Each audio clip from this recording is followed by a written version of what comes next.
Hello, welcome to my YouTube channel. मैं हूं अनिल कटारा और मैं मेडिकल बायोकेमिस्ट्री के कुछ इम्पोर्टेंट टॉपिक आपके सामने डिस्कस करूंगा for university exams and for NEET PG MCQs also. तो बेसिकली ये वीडियो बनाने का मेरा मेन पर्पस है कि जो भी मेरे जूनियर्स हैं जो अलग अलग मेडिकल कॉलेज में पढ़ रहे हैं, उनकी पढ़ाई ऑलमोस्ट मार्च से कॉलेज पूरी तरीके से बंद है, तो कहीं ना कहीं उनको अभी सबसे ज़्यादा ज़रूरत है कॉलेज के प्रोफेसर्स और सीनियर्स की, जो उनकी पढ़ाई में हेल्प कर पाए। तो प्रोफेसर अपना काम कर रहे हैं बहुत अच्छे से इस लॉकडाउन वाले पीरियड में, इस कोरोना पेंडेमिक टाइम में अलग अलग प्लेटफॉर्म से लेक्चर आप लोगों को दे रहे हैं। बट एज ए सीनियर मैं आपके साथ कुछ टॉपिक डिस्कस करूंगा।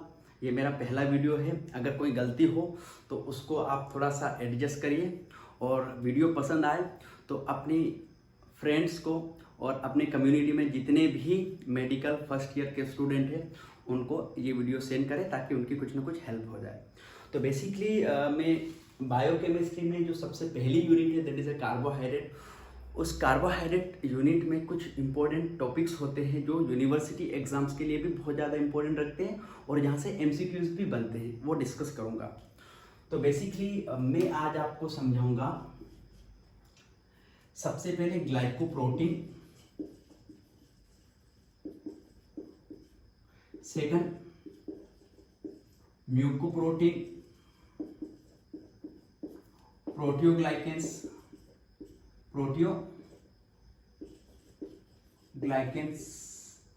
इसको अपन म्यूकोइड भी बोल सकते हैं। तीसरा म्यूकोपोली सेकेराइड, और चौथा पेप्टाइडो ग्लाइकेन। ये चार मेरे टॉपिक्स है जिसके ऊपर मैं पूरे वीडियो में फोकस करूंगा। ठीक है, वीडियो थोड़ा सा लंबा बनेगा क्योंकि काफ़ी इंफॉर्मेटिव टॉपिक है। यहाँ पर बहुत ज़्यादा छोटे छोटे पॉइंट्स होते हैं जिनके बारे में हमें ध्यान रखना पड़ता है। तो स्टार्ट करते हैं सबसे पहले ग्लाइकोप्रोटीन्स। तो बेसिकली ग्लाइकोप्रोटीन क्या होता है, कॉम्बिनेशंस होता है कार्बोहाइड्रेट। तो कार्बोहाइड्रेट का परसेंटेज होता है 1 to 90% carbohydrate plus protein, that is A glycoprotein. Now बात करें प्रोटियोग्लाइकेंस और म्यूकोप्रोटीन। तो प्रोटियोग्लाइकेन या म्यूकोप्रोटीन या म्यूकोइड में कार्बोहाइड्रेट का परसेंटेज मोर देन 4 होता है एंड रेस्ट ऑफ द क्या होगा, प्रोटीन। तो ये बहुत इंपॉर्टेंट पॉइंट है।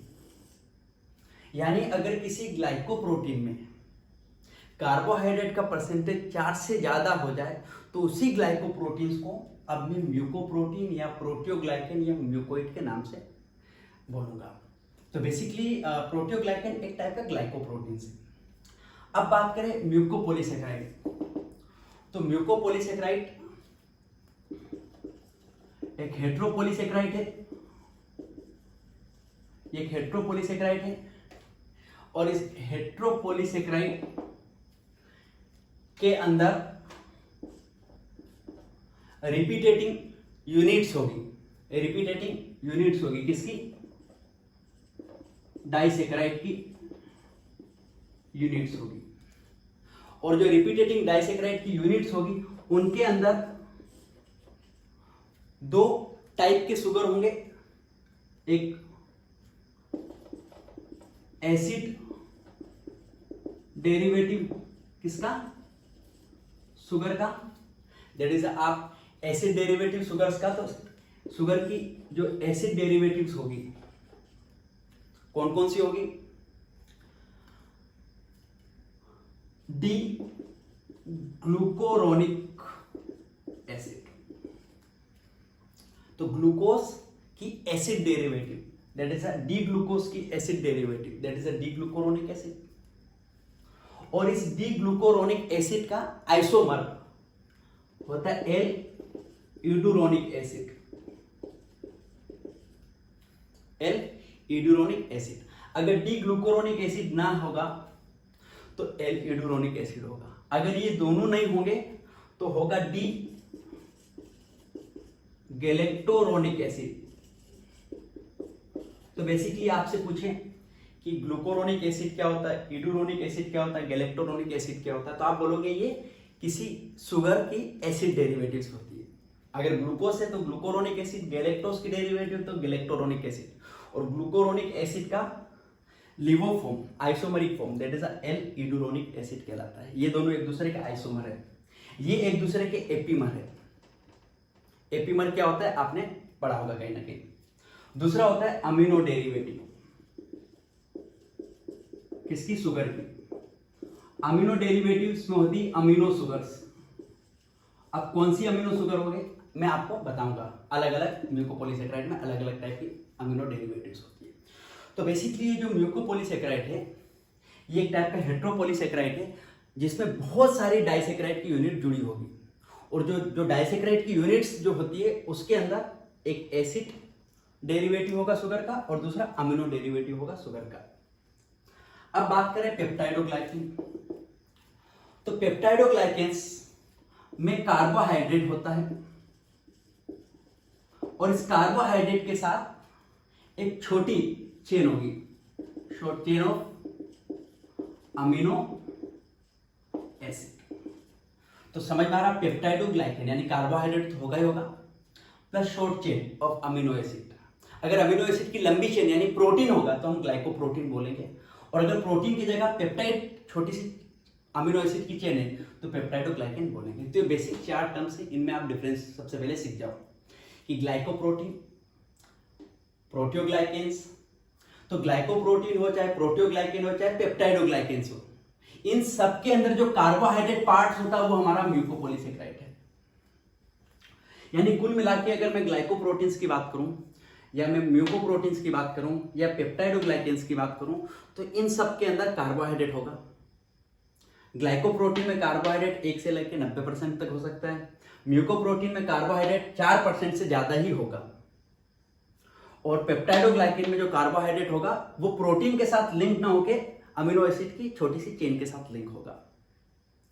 अब बात करें ये ग्लाइकोप्रोटीन, ये प्रोटियोग्लाइकेन और ये पेप्टाइडोग्लाइकेन्स, ये इन तीनों के अंदर जो कार्बोहाइड्रेट होता है वो बेसिकली म्यूकोपॉलीसेकेराइड होता है। ठीक है, अब देखते हैं कि इन सभी केमिकल्स का क्या सिग्निफिकेंस होता है। ठीक है, तो आप इसको नोट कर लो, फिर आगे बढ़ते हैं। तो आप पैरेलली शॉर्ट नोट्स बना सकते हो। तो यहां पर जो पहला एमसीक्यू कवर हुआ है कि proteoglycan is a type of glycoprotein in which carbohydrate is more than 4%, that's all. अगर मोर 4 या 4 से ज्यादा, 4 से कम हो तो हम ग्लाइकोप्रोटीन वर्ड ही यूज करेंगे। नाउ अगर मैं बात करूं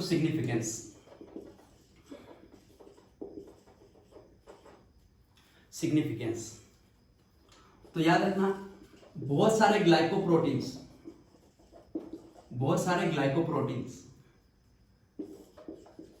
और प्रोटियोग्लाइकेन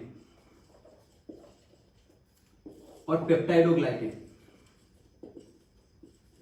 इनका क्या सिग्निफिकेंस है। तो जो ग्लाइकोप्रोटीन है और प्रोटियोग्लाइकेन है बेसिकली ये बनाएंगे सीमेंटिंग मटेरियल। क्या बनाएंगे? Cementing material. किसका? Of connective tissue. तो जो कनेक्टिव टिश्यू की जो मैट्रिक्स होती है, जो इंटरसेल्युलर स्पेस होता है, वहां पर जो सीमेंटिंग मटेरियल है वो कहीं ना कहीं ग्लाइकोप्रोटीन और प्रोटियोग्लाइकेन्स का होगा, पहली चीज। सेकंड, ये बनाएगा बेसमेंट मेम्ब्रेन। क्या बनाएगा? Basement membrane. किसकी बेसमेंट मेम्ब्रेन? बेसमेंट मेम्ब्रेन यानी बेटा जितने भी एपिथेलियल टिश्यूज होते हैं वो एक बेसमेंट मेम्ब्रेन के ऊपर रेस्ट कर रहे होते हैं। तो जो बेसमेंट मेम्ब्रेन होगा वो प्रोटियोग्लाइकेन या ग्लाइकोप्रोटीन्स की बनी होगी। साथ में ये बनाएगा surface antigen. Surface antigen body की जो सेल्स है उसके ऊपर जो एंटीजन है वो बेसिकली ग्लाइकोप्रोटीन होता है या फिर प्रोटियोग्लाइकेन होगा, डिपेंड करेंगे। अगर कार्बोहाइड्रेट 4 से ज्यादा तो उसी ग्लाइकोप्रोटीन को अपन प्रोटियोग्लाइकेन बोलेंगे।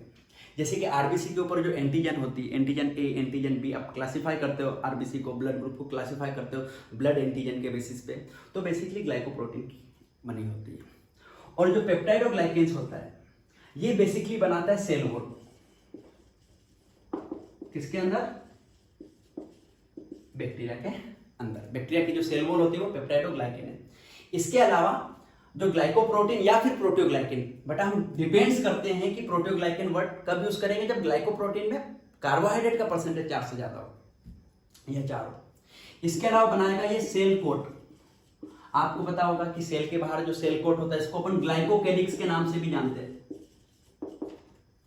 सेल टू सेल रिकॉग्नाइजेशन में काम होता है।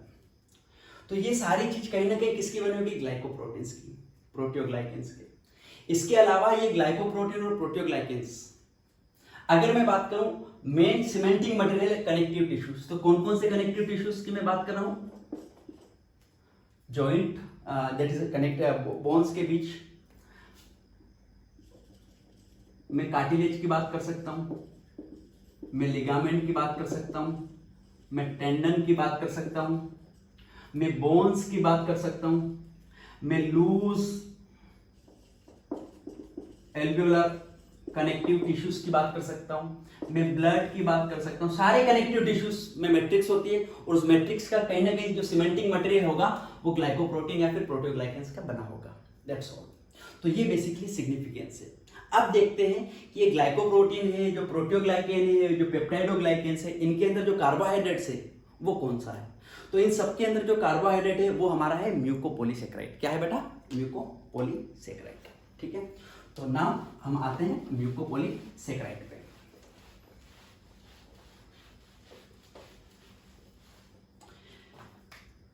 तो अगर मैं बात करूं म्यूकोपॉलीसेकेराइड,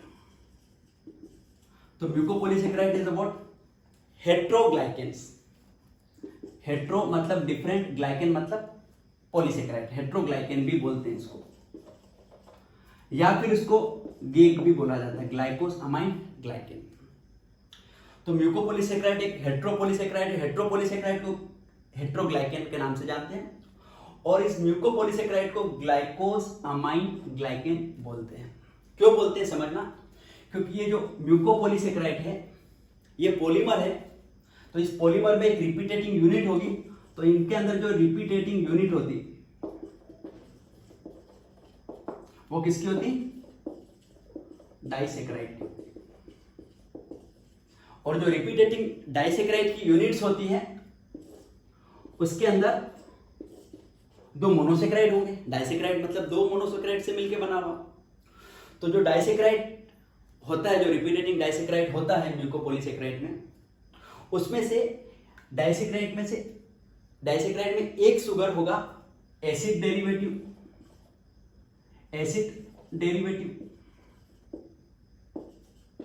ऑफ शुगर, और दूसरा होगा amino derivative of sugar. Got it? एक है एसिड डेरिवेटिव शुगर की और दूसरी है अमीनो डेरिवेटिव शुगर की। तो जो एसिड डेरिवेटिव होती है शुगर की उसको अपन बोलते हैं यूरोनिक एसिड, या फिर एल यूडुरोनिक एसिड। मैं आपको स्ट्रक्चर में समझाऊंगा कि यूरोनिक का मतलब क्या होता है, एल यूडुरोनिक का मतलब होता है क्या होता है, या फिर डी गैलेक्टोरोनिक। इनमें से कोई ना कोई एक शुगर की डेरिवेटिव होगी, एसिडिक डेरिवेटिव। अमीनो डेरिवेटिव में होगा एन एसिटाइल ग्लूकोसअमाइन, एन एसिटाइल ग्लूकोसअमाइन। तो जो अमीनो डेरिवेटिव है उसमें एन एसिटाइल ग्लूकोसअमाइन, तो एन एसिटाइल ग्लूकोसअमाइन होगा, या फिर एन एसिटाइल गैलेक्टोसअमाइन होगा। नोट कर लो इसको, समझ लो।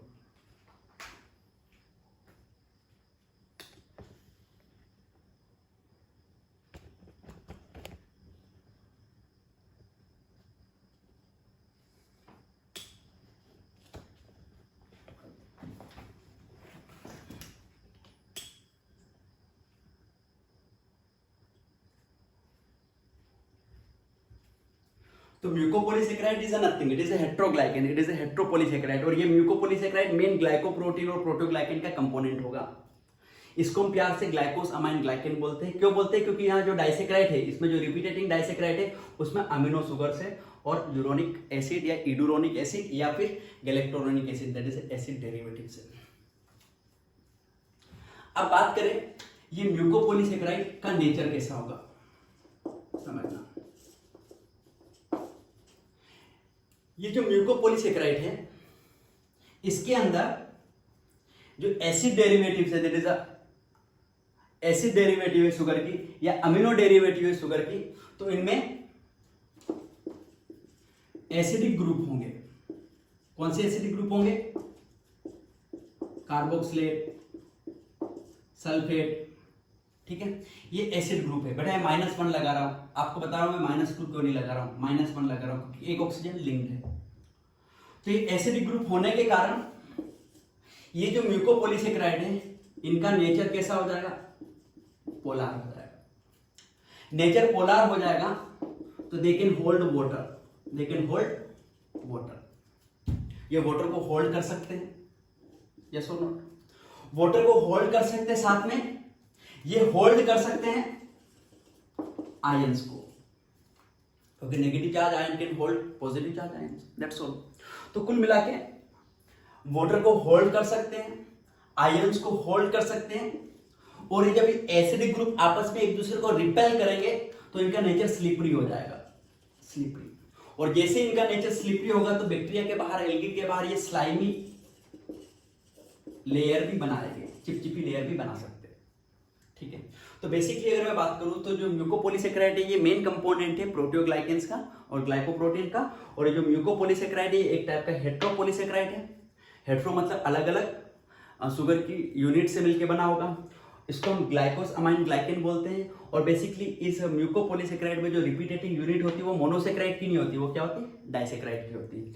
और जो डाइसेकेराइड की जो रिपीटेटिंग यूनिट है उसके अंदर एक एसिड डेरिवेटिव होगा शुगर का और दूसरा अमीनो डेरिवेटिव होगा शुगर का। तो एसिड की कौन सी डेरिवेटिव होगी और अमीनो की कौन सी डेरिवेटिव होगी, शुगर की कौन सी अमीनो डेरिवेटिव होगी, ये डिपेंड करेगा कौन सा म्यूकोपॉलीसेकेराइड है।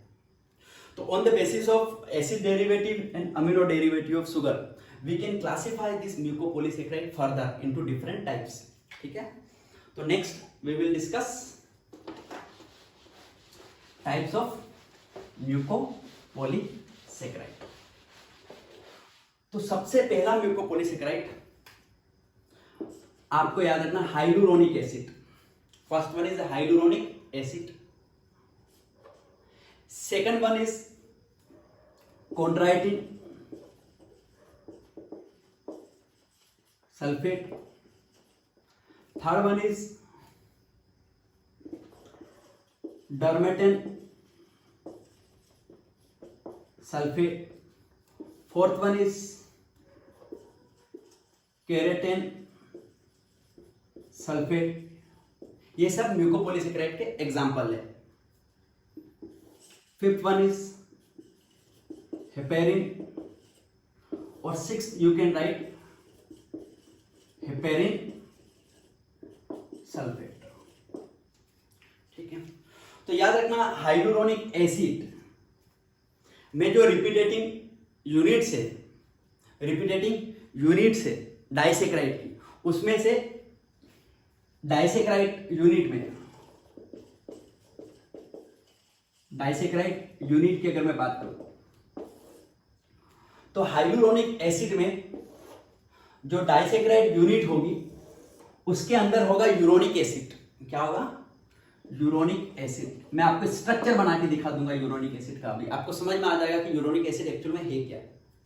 Plus N acetyl glucose amine, that's all. Chondroitin sulphate की बात करें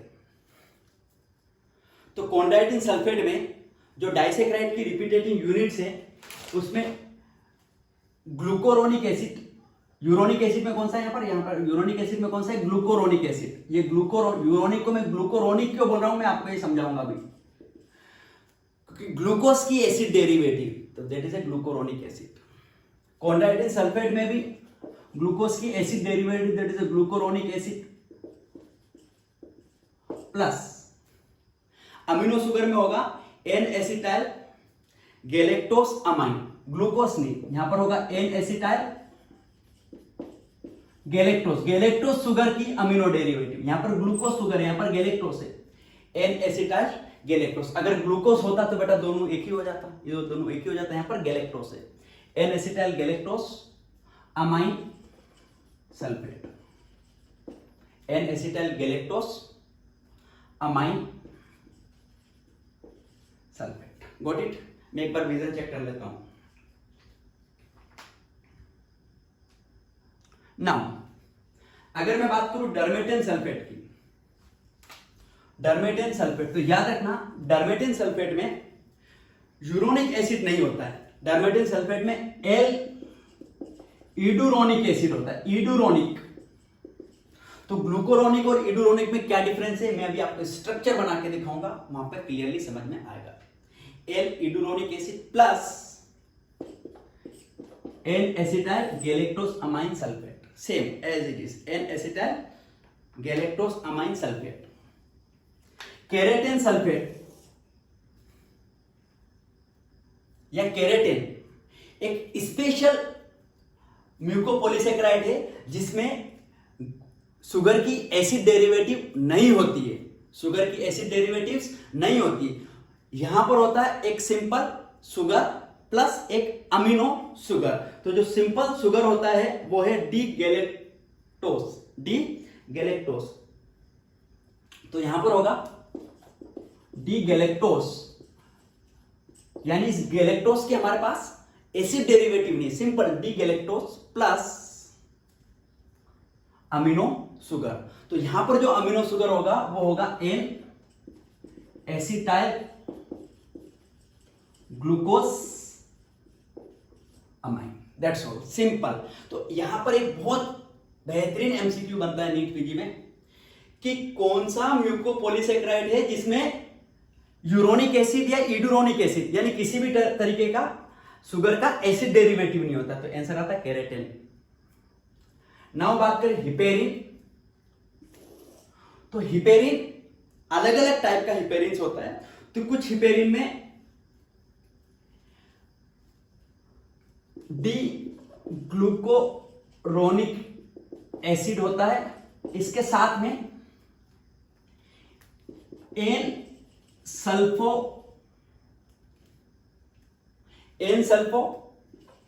ग्लूकोस अमाइन होता है, एन सल्फो ग्लूकोस अमाइन। तो D glucuronic acid plus N sulpho, D glucuronic acid नहीं हुआ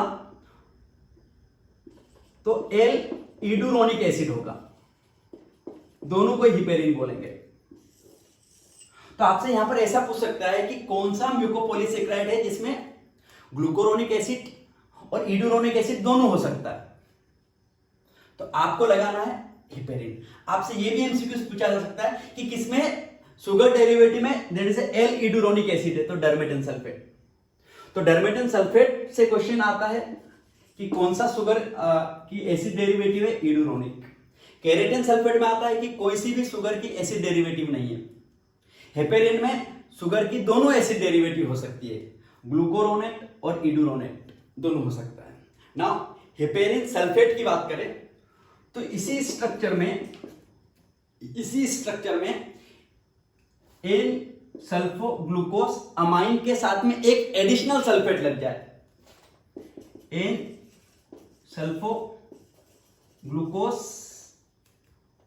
अमाइन के साथ में एक एडिशनल क्या लग जाए, सल्फेट लग जाए, तो उसको बोलेंगे हेपेरिन सल्फेट।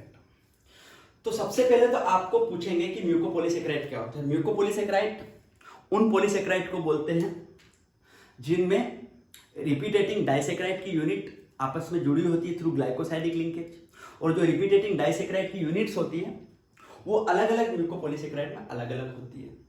तो हाइलुरोनिक एसिड। अब मैं इन सारे म्यूकोपॉलीसेकेराइड का आपको स्ट्रक्चर, लोकेशन एंड फंक्शंस, ठीक है। तो सबसे पहले अपन स्टार्ट करते हैं हाइलुरोनिक एसिड से। ये कहां पर होगा बॉडी में, इसका स्ट्रक्चर कैसे बनाएंगे, इसमें लिंकेज कौन सा होगा और इसका फंक्शंस क्या होगा। तो समझते हैं हाइलुरोनिक एसिड। तो हाइलुरोनिक एसिड में देखो, आपने नीट क्लियर करा है, तो ये OH ऊपर लगा दे तो ये बीटा, तो बीटा यहाँ पर OH नीचे होता है सेकंड कार्बन पे, ये सेकंड कार्बन, ये फर्स्ट कार्बन, थर्ड कार्बन पे OH ऊपर, फोर्थ कार्बन पे OH नीचे, फिफ्थ कार्बन का O इससे लिंक्ड है, साइक्लाइजेशन हो गया, और सिक्स कार्बन पे CH2OH होता है, तो ये D glucose, beta D glucose. इस बीटा डी ग्लूकोज में सिक्स कार्बन पे अगर मैं ऑक्सीडेशन करवा के एसिड ले आऊं तो इसको बोलेंगे beta D glucuronic acid, beta D glucuronic acid. ये डाइसेक्राइड का एक शुगर डेरिवेटिव है और दूसरा अमीनो डेरिवेटिव। तो अमीनो डेरिवेटिव में आपको ग्लूकोज का अमीनो डेरिवेटिव बनाना, अमीनो डेरिवेटिव। तो अमीनो डेरिवेटिव में जो सेकंड पोजीशन है उसमें N के साथ में C डबल बॉन्ड OCH3, तो इसको बोलते हैं एसिटाइल। तो N एसिटाइल ग्लूकोज अमाइन, क्योंकि ये अमीनो ग्रुप है, N एसिटाइल ग्लूकोज अमाइन। तो ये डाइसेक्राइड है। अब ये डाइसेक्राइड है तो दोनों जुड़े होंगे, तो कहां से जुड़ते हैं, यूरोनिक एसिड का पहला कार्बन और अमीनो शुगर का तीसरा कार्बन। तो यहां पर याद रखना, आपको 1,4 याद रहता है, 1,4 लिंकेज नहीं होता है। यहां पर जो लिंकेज है बेसिकली कौन सा है, यहां पर जो लिंकेज है बेसिकली कौन सा है, यहां पर जो लिंकेज है बेसिकली कौन सा है, 1,3, वो भी कौन सी, बीटा शुगर के, तो बीटा 1,3 ग्लाइकोसाइडिक लिंकेज, ये बहुत इंपॉर्टेंट है।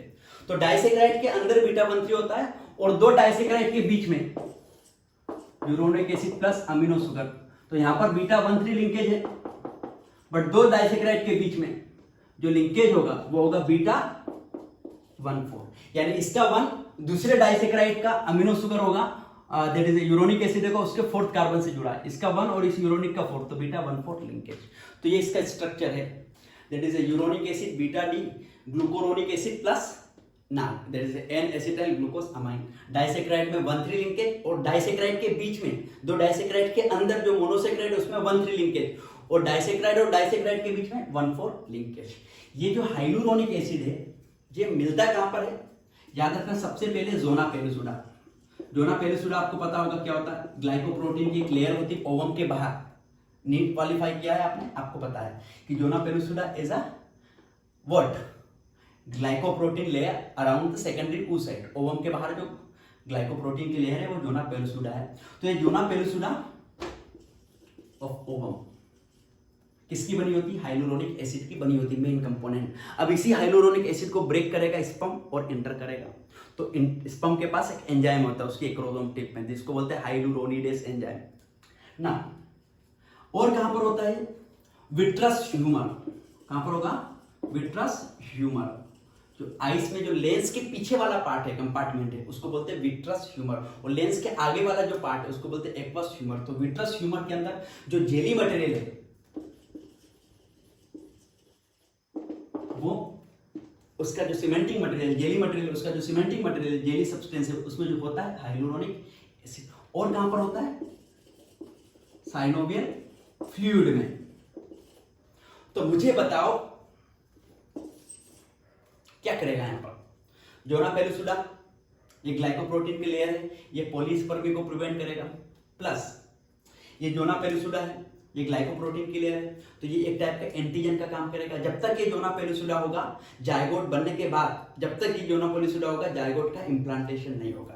तो जायगोट कब डेवलप होता है, फिर आगे सक्सेसिव ब्लास्टुला स्टेज तक जाता है, और ब्लास्टुला स्टेज में जोना पेलुसुडा की लेयर जब डिसॉल्व हो जाती तब वो ब्लास्टुला फिर इम्प्लांट करता है। तो जोना पेलुसुडा के दो फंक्शन है, फर्टिलाइजेशन के टाइम पे पॉलीस्पर्मी को प्रिवेंट करता है, और फर्टिलाइजेशन के बाद जायगोट का इम्प्रॉपर प्लेस पे इम्प्लांटेशन को रोकता है। तो जायगोट तुरंत इम्प्लांट नहीं होता, जायगोट फिर डेवलप होता है मोरुला तक, फिर मोरुला से बनता है ब्लास्टुला, और ब्लास्टुला स्टेज तक ये जोना पेलुसुडा डिसॉल्व हो जाती है। उसके बाद ब्लास्टुला एंडोमेट्रियम के अंदर क्या होता है, इम्प्लांट होता है। Vitreous humour that is a jelly substance, और साइनोवियल फ्लूइड में ये काम करेगा शॉक एब्जॉर्बर का, शॉक एब्जॉर्बर का, एग्जैक्टली साथ में ये स्किन्स में भी होता है, वुंड हीलिंग का काम करेगा, जब वुंड हीलिंग के लिए हाइलुरोनिक एसिड जरूरी है, ठीक है। तो ये पहला म्यूकोपॉलीसेकेराइड होगा, that is a hyaluronic acid. Now linkage याद रखना बेटा, ये आपको 1,3 और 1,4, 1,3 होता है डाइसेक्राइड के अंदर और 2 डाइसेक्राइड के बीच में 1,4 linkage, that's all. Now second one is, अब सेकंड को इतना डिटेल, सेकंड का स्ट्रक्चर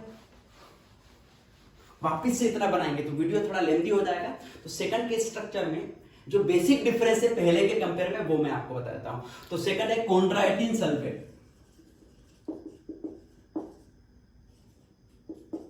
तो कॉन्ड्राइटिन सल्फेट में जो डाइसेक्राइड की यूनिट होगी उसमें तो होगा एक डी ग्लूकोरोनिक एसिड,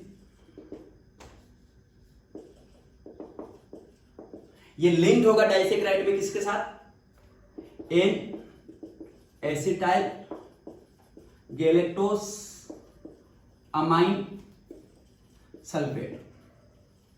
ये सल्फेट की पोजीशन या तो सेकंड कार्बन, ये सल्फेट की पोजीशन या तो फोर्थ कार्बन पे होगी, या सल्फेट की पोजीशन या तो फोर्थ पे होगा, या ये सल्फेट सिक्स्थ पे होगा, एडिशनल सल्फेट ग्रुप। तो डी ग्लूकोरोनिक एसिड तो आपको पता है, ग्लूकोज बना दो 6 कार्बन पे C डबल बॉन्ड OH लगा दो तो डी ग्लूकोरोनिक एसिड। अब एन एसिटाइल गैलेक्टोस, तो गैलेक्टोस और ग्लूकोज में क्या डिफरेंस है, गैलेक्टोस और ग्लूकोज में फोर्थ कार्बन का डिफरेंस है। फोर्थ कार्बन पे जो OH नीचे, अगर वो फोर्थ कार्बन पे OH ऊपर हो जाए तो गैलेक्टोस बोलते हैं, और यहां तो CH2OH तो होगा, यहां पर OH ऊपर होगा, यहां पर N के साथ में ये एसिटाइल ग्रुप लग गया। अब एडिशनल सल्फेट ग्रुप कहां पर हो सकता है, यहां पर हो सकता है सल्फेट, OH की जगह सल्फेट हो सकता है, और यहां पर OH की जगह सल्फेट हो सकता है। तो दैट्स ऑल। एन एसिटाइल ग्लाइकोसामाइन और डी ग्लूकोरोनिक एसिड, ये डाइसेक्राइड की 2 इंडिविजुअल यूनिट है, इन दोनों में कौन सा लिंकेज होगा, 1,3 लिंकेज, बीटा 1,3, और डाइसेक्राइड के बीच में बीटा 1,4। कॉन्ड्राइटिन सल्फेट बेसिकली कहां पर पाया जाएगा, कार्टिलेज में पाया जाएगा, और कार्टिलेज को स्ट्रेंथ प्रोवाइड करता है। That's all about chondroitin sulphate. Now move toward the dermatan sulphate. Chondroitin की जगह अपन करते हैं डर्मेटेन सल्फेट, आप नोट कर लो साथ साथ में, बहुत इंपॉर्टेंट पॉइंट है डर्मेटेन में डी ग्लूकोरोनिक की जगह होगा एल इडुरोनिक। एल इडुरोनिक क्या होता है समझो, एल इडुरोनिक आपको ग्लूकोरोनिक बना दिया, आपने ग्लूकोरोनिक बना दिया, ये ग्लूकोरोनिक हो गया।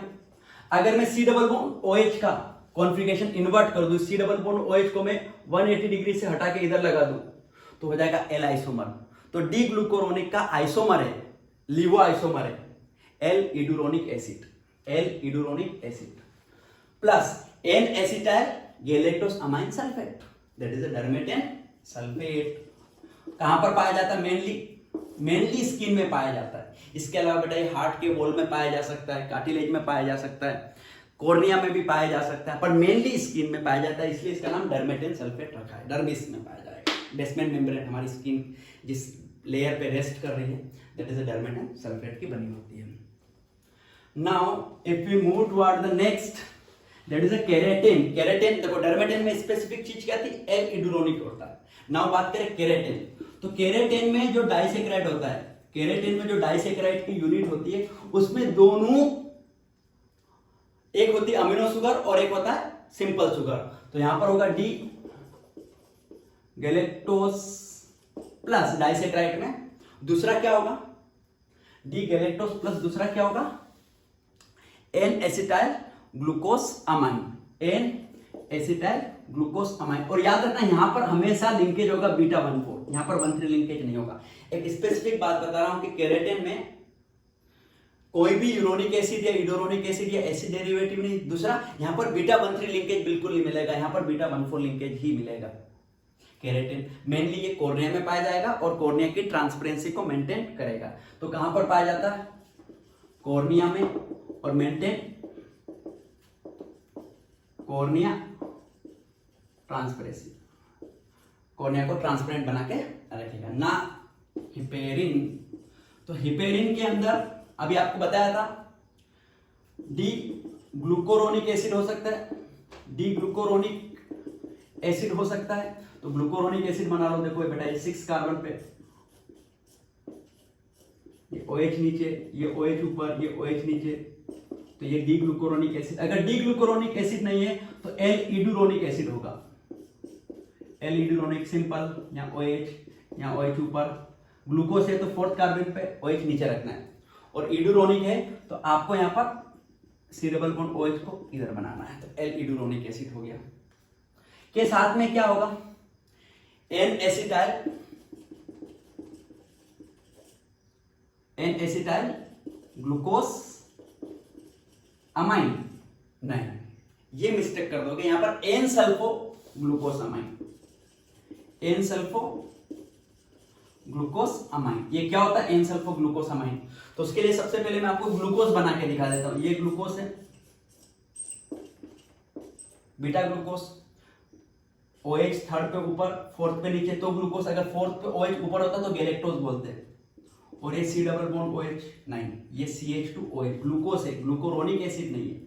तो ग्लूकोज के सेकंड पोजीशन पे N, इस N के साथ में सल्फो ग्रुप लगा दूं तो that is an sulpho glucose amine, that is heparin. अभी हेपेरिन बेसिकली कहां पर होता है, सेल के अंदर, इंट्रासेल्युलर, ये मास्ट सेल में होता है, बेसोफिल सेल के अंदर भी होता है। और ये मास्ट सेल और बेसोफिल सेल जब हेपेरिन को ब्लड के अंदर रिलीज करेंगे तो ब्लड के अंदर ये एंटीकोगुलेंट का काम करेंगे। बट इसके ब्लड के अलावा भी ये हेपेरिन पाया जा सकता है लिवर में, किडनी में और स्प्लीन में, एंटीकोगुलेंट का काम करेगा। और साथ में लिपोप्रोटीन लाइपेस एक एंजाइम होता है, लाइपोप्रोटीन लाइपेस करके एक एंजाइम होता है, ये कहीं ना कहीं आगे आपको पढ़ने को मिलेगा। इस एंजाइम को भी एक्टिवेशन का काम करता है कौन, हेपेरिन। इसी हेपेरिन में अगर मैं सल्फेट एडिशनल जोड़ दूं तो कहलाएगा हेपेरिन सल्फेट। और जो हेपेरिन सल्फेट होता है बेसिकली बेसमेंट मेम्ब्रेन बनाता है ग्लोमेरुलस। आपने पढ़ा होगा ग्लोमेरुली पढ़ा होगा आपने बाउमन कैप्सूल्स के अंदर, नेफ्रॉन के स्ट्रक्चर में बाउमन कैप्सूल देखा होगा। बाउमन कैप्सूल में जो कैपिलरी का जो टफ्ट है, जो गुच्छा है, उसको बोलते हैं ग्लोमेरुलस। उस ग्लोमेरुलस की बेसमेंट मेम्ब्रेन बनाता है हेपेरिन सल्फेट, और वो बेसमेंट मेम्ब्रेन के कारण सिलेक्टिव परमिएबिलिटी होती है। जब अल्ट्राफिल्ट्रेशन होगा तो कुछ परमिएबल, कुछ फिल्टर होके नेफ्रॉन में चले जाएंगे, कुछ फिल्टर नहीं होंगे। तो जो सिलेक्टिव परमिएबिलिटी होती है ग्लोमेरुलस कैपिलरी की, वो हेपेरिन सल्फेट के कारण होती है, हेपेरिन सल्फेट के कारण होती है। तो ये थे सारे म्यूकोपॉलीसेकेराइड। 1 बाय 1 आप इसको अच्छे से नोट करो, रिवाइज करो, रिकॉल करो। और इसके अलावा आपकी जो भी टॉपिक की डिमांड है नेक्स्ट मुझे बता देना, और नेक्स्ट में कार्बोहाइड्रेट के 1-2 टॉपिक और कवर करूंगा, फिर अपन नेक्स्ट टॉपिक की तरफ मूव करेंगे। Till then take care and bye bye.